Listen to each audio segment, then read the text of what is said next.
Yo, what is up YouTube? Welcome back to the channel. We're going to be getting this thing hooked up to our Windows computer through Bluetooth, and we're going to be getting the drivers installed so we can scroll with it on Windows. You're going to want to turn it on, and then you're going to want to open up your Bluetooth on your computer.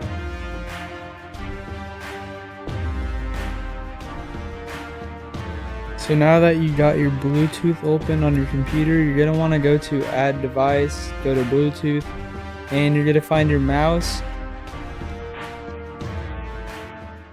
So after you get that connected, you're going to want to go to the link in the description, and you're going to want to download that to a location that you're going to remember. After that's done downloading, you're going to want to right click on the zip, and you're going to want to extract it and go to the same directories that I'm going through on screen.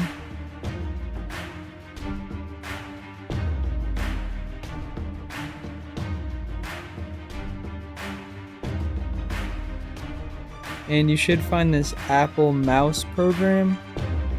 You're going to want to open that up and go through the setups of that.